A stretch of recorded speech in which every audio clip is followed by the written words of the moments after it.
Hello friends, smart study 78 में आपका स्वागत है। आज मैं आपको सामने लेकर आई हूँ क्रिया के टॉप 10 क्वेश्चंस के साथ हम कॉन्सेप्ट भी क्लियर करने वाले हैं। जिसको क्रिया नहीं आती है उसका भी कॉन्सेप्ट क्लियर हो जाएगा और उन क्वेश्चन को सॉल्व करने लगेगा। तो इसी वीडियो में लास्ट तक बने रहें ताकि आपकी सारी कन्फ्यूजन दूर हो सके और सारे क्वेश्चंस आप सॉल्व कर सको। आइए चलते हैं नेक्स्ट। क्रिया के बारे में हम जान रहे हैं। अब जिन शब्दों से ये पता चले कि कोई कार्य हो रहा है या किसी के द्वारा किया जा रहा है उसे क्रिया कहते हैं। तो क्रिया क्या होती है? जब किसी के कार्य के बारे में पता चलता है कि कौन सा काम हो रहा है, काम या किसके द्वारा हो रहा है, तो उसे क्रिया कहते हैं। यानी कि जो हमारे काम के बारे में बताता है उसे क्रिया कहते हैं। सिंपल सी भाषा होती है, जो हमें काम के बारे में बताता है उसे क्रिया कहते हैं। जैसे हम एग्जाम्पल से देखते हैं कि खाना, नाचना, खेलना, पढ़ना, पीना, जाना, सोना, ये सब हमारी क्रिया में आते हैं। जैसे हम सेंटेंस को लगाकर बोलें, जैसे राम खेल रहा है, तो इसमें हम कैसे पहचान करेंगे कि कौन सी क्रिया है? अगर मैं खेल को हटा दूं तो क्या सेंटेंस बन सकता है कि राम रहा है? ये भी कोई सेंटेंस बन सकता है? नहीं बनेगा। तो इसमें खेल वाला जो खेल लिखा हुआ है ये हमारी क्रिया हो जाएगी, जिससे हमें कार्य के बारे में पता चल रहा है कि राम क्या कर रहा है, खेल रहा है। तो खेल से ही पता चलता है ये हमारी क्रिया है। जिस काम से होने के बारे में पता चलता है तो इसमें कार्य के बारे में तो पता चल रहा है खेल रहा है। जैसे मीना नाच रही है, अगर मैं नाच को हटा दूं तो क्या मीना रही है ऐसा आएगा? तो नाचना ही इसकी क्रिया हो जाएगी जो कार्य के बारे में बताता है। तो इसमें कार्य के बारे में ही तो बता रहा है कि मीना नाच रही है, मीना डांस कर रही है, तो इसमें नाचना ही हमारी क्रिया हो जाएगी। अब क्रिया के आप आते हैं क्रिया के पार्ट पर। ये सारे ही एग्जाम्पल इसके दिए हुए हैं। अब चलते हैं इसके पार्ट्स पर। अब जानते हैं क्रिया के भेद। क्रिया के कितने भेद होते हैं? क्रिया के अगर देखा जाए तो 2 भेद होते हैं, कर्म के आधार पर और एक रचना के आधार पर। कैसे होते हैं? सबसे पहले आता है कर्म के आधार पर। इसका होता है सबसे पहले अकर्मक और सकर्मक। अकर्मक और सकर्मक क्या होते हैं? अकर्मक वो होता है जिसमें कर्म रहित होता है, जिसमें कर्म की जरूरत नहीं होती है। और सकर्मक वो होता है जो कर्म सहित होता है, जिसमें कर्म पहले से ही लगा हुआ होता है। इसको मैं और भी बताऊंगी डिटेल से आपको। अब आते हैं रचना के आधार पर। रचना के आधार पर हमारी संयुक्त क्रिया, नाम धातु क्रिया, पूर्वकालीन क्रिया और प्रेरणार्थक क्रिया, ये हमारी क्रियाएं होती हैं। संयुक्त क्रिया कौन सी होती है? जब एक ही कार्य के लिए एक से अधिक क्रियापद इस्तेमाल किए जाते हैं उसे संयुक्त क्रिया कहते हैं। जैसे मोहन सामान को ले जाएगा, मोहन सामान को ले जाएगा, तो ले और जाएगा, इसमें 2 संयुक्त क्रिया देखने को मिलती है। यानी कि संयुक्त क्रिया वह होती है जिसमें एक तो होती है, यानी कि 2 या 2 से अधिक ज़्यादा क्रिया देखने को मिलती है, उसे संयुक्त क्रिया कहा जाता है। और नाम धातु क्रिया वह होती है वे क्रिया जो संज्ञा और सर्वनाम और विशेषण से बनती हैं। यानी कि संज्ञा और सर्वनाम विशेषण सारे लगते हैं उसमें बनने के लिए, वो नाम धातु क्रिया होती है। अब आती है हमारी पूर्णकालीन क्रिया। पूर्णकालीन क्रिया कौन सी होती है? पूर्णकालीन क्रिया वह होती है जब एक क्रिया समाप्त हो जाती है तो उसके साथ ही दूसरी क्रिया स्टार्ट हो जाती है। यानी कि एक वाक्य खत्म होने के बाद दूसरा वाक्य स्टार्ट हो जाता है। कैसे? इसके मैं एग्जाम्पल बनाना चाहती हूँ। जैसे कि मोहन खाकर पढ़ रहा है, तो मोहन खाकर यानी कि खाना खा लिया, अब वो पढ़ रहा है, यानी कि उसके साथ 2 जुड़े होते हैं ना। एक काम मोहन ने खाना खा लिया और फिर पढ़ रहा है, 2 कार्य हो रहे हैं, यानी कि इसमें पूर्णकालीन क्रिया होगा। अब आएगा हमारे प्रेरणार्थक क्रिया। प्रेरणार्थक क्रिया कौन सी होती है? प्रेरणार्थक क्रिया वो होती है जिसमें अपने आप काम नहीं किया जाता, किसी अन्य के द्वारा कार्य कराया जाता है, तो वह प्रेरणार्थक क्रिया होती है। जैसे कि यानी कि जागना, जगाना और जगवाना, ये सब हमारी ऐसे शब्द आते हैं उसमें जो अन्य कार्य से किए जाते हैं। जैसे ऐसा तो है नहीं कि जागना जो होता है वो खुद होता है, लेकिन जगवाना जो होता है वो किसी और से जगवाना होता है। यानी कि ऐसे शब्द आते हैं उसमें। अब मैं आगे एग्जाम्पल देखकर दूंगी तो तब बताऊंगी तो और आपका क्लियर हो जाएगा। अब चलते हैं कर्म के आधार पर क्रिया। अब आती है हमारी सकर्मक और अकर्मक, ये होते हैं हमारे कर्म के आधार पर। अकर्मक और सकर्मक क्या होते हैं? अकर्मक जो होता है जिसमें हमारा पहले से ही कर्म नहीं रहता है, उसमें कर्म की आवश्यकता होती ही नहीं है। और सकर्मक वो होता है जो उसमें पहले से ही कर्म रहता है। अब इसकी पहचान कैसे करोगे कि कर्म रहित है या कर्म सहित है, इसमें कन्फ्यूजन हो जाती है। तो अब मैं बात करती हूँ सकर्मक की। पहले सकर्मक क्या होती है। अब जैसे कि मैं बोलूँ, जैसे कि मैं लेख लिखता हूँ, तो इसमें अगर हम क्या लगा कर देखें तो हमें उत्तर मिल जाता है। कैसे, मैं लेख लिखता हूँ, मैं क्या लिखता हूँ, तो इसमें आ गया ना लेख लिखता हूँ, लेख लिखता हूँ, इसका उत्तर मिल जाता है आपको। क्या, अब मैं दिखाती हूँ आपको अकर्मक। अकर्मक कैसे होता है, जैसे कुत्ता भौंकता है, कुत्ता क्या करता है, तो इसका उत्तर नहीं मिल पा रहा है आपको। तो इसमें क्या है कि आपको इसमें उत्तर मिल जाएगा क्या लगाकर, और इसमें उत्तर नहीं मिलेगा क्योंकि इसमें कर्म रहता है पहले से ही, इसमें कर्म नहीं रहता है। अब जैसे टीना सोती है, टीना क्या सोती है, तो इसका तो कोई आंसर आपको नहीं मिल रहा है। जैसे कि मीरा फल खाती है, मीरा क्या खाती है, तो फल, इसमें ये उत्तर मिल रहा है आपको, फल खाती है, अपने आप ही उत्तर मिल जाएगा। आप क्वेश्चंस यानी कि जो हमारी क्वेश्चन है उसे लगा कर देख लें एक बार। जैसे कि मैं बोल रही हूँ कि आदमी बैठा है, क्या बैठा है, इसका भी कोई उत्तर नहीं मिल रहा है। भरा फूलों का रस पीता है, क्या पीता है, फूलों का रस, तो ये उत्तर मिल जाता है। इसमें अकर्मक वो होती है जिसमें क्या लगाकर उत्तर मिल जाए, और जो सकर्मक होती है वो अकर्मक वो होती है जो क्या कब कैसे लगाकर उत्तर नहीं मिलता है, क्या से उत्तर नहीं मिलता है, इसमें उत्तर मिल जाता है। जैसे कि मैं आगे आपको एग्जाम्पल देकर बताऊंगी, आपको क्वेश्चंस कराने वाली हूँ। आइए चलते हैं अब क्वेश्चंस पर। ये है पहला नंबर क्वेश्चंस। अब आपके क्वेश्चन स्टार्ट हो जाते हैं कि कर्म के अनुसार क्रिया के कितने भेद होते हैं। तो इसमें क्रिया के भेद बताने हैं कर्म के अनुसार। तो मैंने बताया था कि कर्म के अनुसार कितने होते हैं, कर्म के अनुसार 2 होते हैं। कौन कौन से होते हैं, पहले तो होता है हमारा सकर्मक,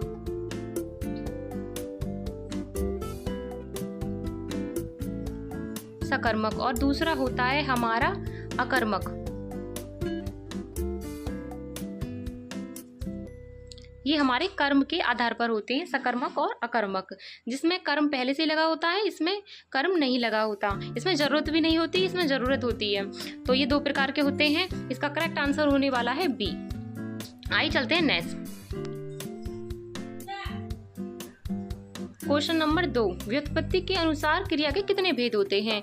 तो व्युत्पत्ति क्या होती है, व्युत्पत्ति जो होती है वो कर्म को ही बोलते हैं कि कर्म के आधार पर क्रिया कितने प्रकार की होती है। तो अभी इसका आंसर बताया था कि 2 ही होती है, सकर्मक और अकर्मक।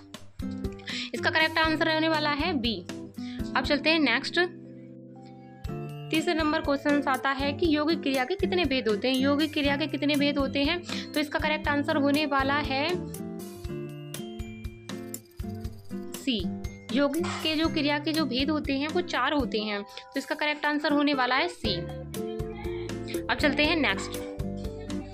अब आते हैं 4 नंबर क्वेश्चंस पर कि दुकर्मक क्रिया का प्रयोग किन वाक्य में हुआ है। अब आता है 14 नंबर क्वेश्चंस पर, और इसमें आता है दुकर्मक क्रिया का प्रयोग किस वाक्य में हुआ है। तो दुकर्मक क्रिया कौन सी होती है। तो दुकर्मक क्रिया जो होती है, ये पहले तो आपको बता दूं कि ये सकर्मक का ही एक पार्ट होती है। सकर्मक के 2 पार्ट होते हैं। कौन कौन से होते हैं, वो होते हैं एक कर्मक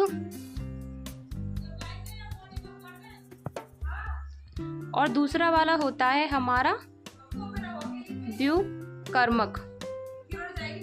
2 कर्म होते हैं, ये सकर्मक के 2 पार्ट होते हैं, जिसमें एक कर्म होता है वो एक कर्म होता है, और दुकर्मक में होते हैं 2 कर्म। कैसे होते हैं, तो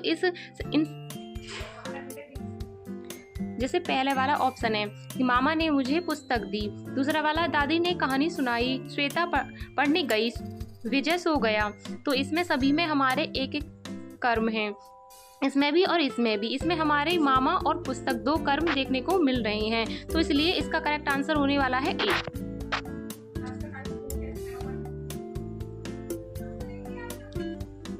इसलिए इसका करेक्ट आंसर होने वाला है ए। मामा कर्म है और एक पुस्तक कर्म है, इसमें 2 कर्म है, इस वजह से इसका आंसर ए होने वाला है। अब चलते हैं नेक्स्ट। अब आता है 5वां नंबर क्वेश्चन। किस वाक्य में सकर्मक क्रिया का प्रयोग हुआ है। इसमें सकर्मक क्रिया कौन सी है, चारों में से ये देखना है।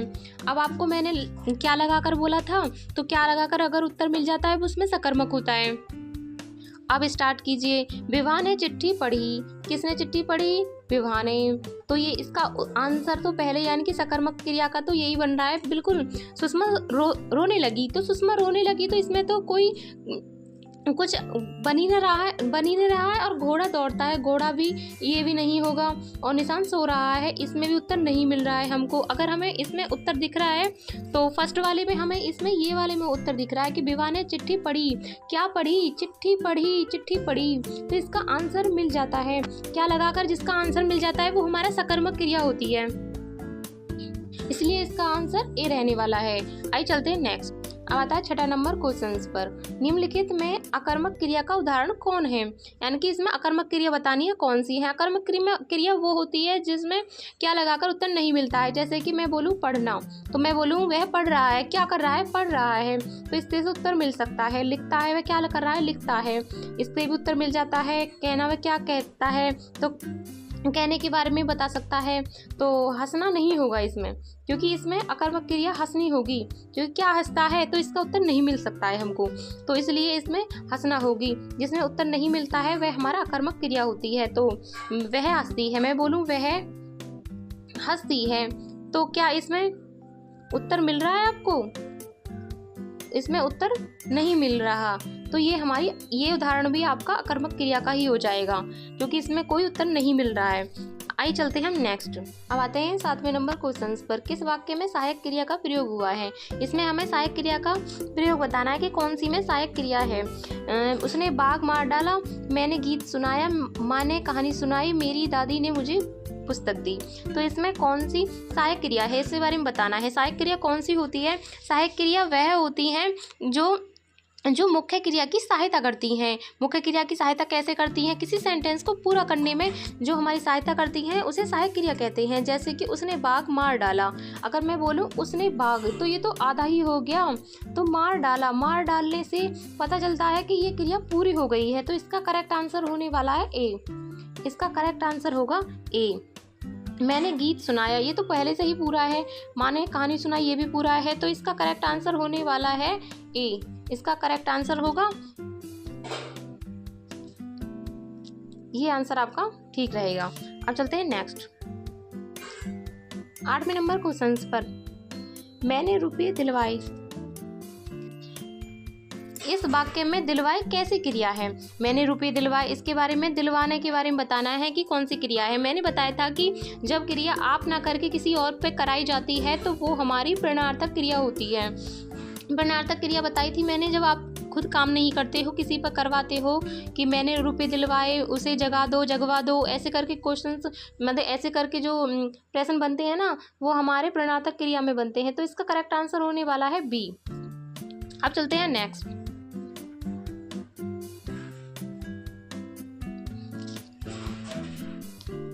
9 नंबर क्वेश्चन पर आते हैं। मैंने पूरी किताब पढ़ ली, इस वाक्य में ली कैसी क्रिया है? ली कैसी क्रिया है? ली का मतलब होता है कि इस ली से शब्द से ही हमारा वाक्य पूरा हुआ है। तो जिस वाक्य हमारा जिसमें किसी सहायक क्रिया की जरूरत पड़ती है, यानी कि क्रिया पूरी होने के लिए, तो वह सहायक क्रिया ही होती है। कैसे होती है? इसमें किसी क्रिया को पूरा होने के लिए मुख्य क्रिया की जरूरत पड़ती है। तो इसमें अगर हम ली को हटा देंगे तो क्या यह सेंटेंस बन जाएगा? ये हमारा वाक्य पूरा नहीं बन पाएगा। मैंने पूरी किताब पढ़ ली, खाली ऐसा बन सकता है? नहीं बन सकता ना। तो इसमें जिसमें हमारी मुख्य क्रिया का उपयोग किया जाता है उसमें सहायक क्रिया होती है। तो इसका करेक्ट आंसर होने वाला है सी। अब आते हैं 10वें नंबर क्वेश्चंस पर। मैंने मना कर दिया, मैंने मना कर दिया, वाक्य में मना कर दिया किस क्रिया का उदाहरण है? मना कर दिया, मना करने का क्या मतलब है कि मना कर दिया? तो इसमें प्रेरणार्थक क्रिया होगी, संयुक्त क्रिया होगी, पूर्णकालीन क्रिया होगी और द्विकर्मक क्रिया होगी। अब तुम्हें आपको अलग चीज़ दिखाई दे रही है। इसमें क्या दिखाई दे रही है? इसमें 2 क्रियाएं आ रही हैं। अब आप द्विकर्मक क्रिया मत लगा देना, द्विकर्मक होती हैं, लेकिन इसका मतलब ये नहीं होता कि इसमें द्विकर्मक आ जाएगा। जब एक ही कार्य के लिए एक से अधिक क्रिया का पद का इस्तेमाल किया जाता है तो वहाँ संयुक्त क्रिया होती है। यानी कि यहाँ पर हमारा संयुक्त क्रिया रहने वाला है। संयुक्त क्रिया कैसे रहेगा? जैसे कि इसमें ये वाली क्रिया, ये वाली क्रिया, ये वाली में, ये इसमें ये क्रिया आ रही हैं, इसलिए ये हमारा संयुक्त क्रिया में आएगा, जिसमें 2 या 2 से अधिक क्रियाएं मिलकर एक अलग वाक्य बना लेती हैं, वहाँ हमारा संयुक्त क्रिया होता है। तो इसमें आपको दिख रहा है कि हमारा ये वाला, ये इसमें हमारी तीनों क्रिया दिख रही हैं। तो इसमें हमारा तभी तो पूरा हुआ ये वाक्य, तो 3 क्रियाओं से मिलकर बना है, तो इसलिए इसे संयुक्त क्रिया कहते हैं। तो अब मैंने आपको टॉप 10 क्वेश्चंस करा दिए हैं। आप अपना स्कोर ज़रूर शेयर करें, कमेंट में मुझे बताएं कि आपने कितने में से कितने किए। अगर आपको अब भी कोई कन्फ्यूजन है तो आप मुझे कमेंट करके बता सकते हैं, और जो भी मेरी कमी रही होगी मैं उसे सुधारने की कोशिश करूँगी। आप उसे कमेंट में बता सकते हैं। अब मिलते हैं नेक्स्ट वीडियो में।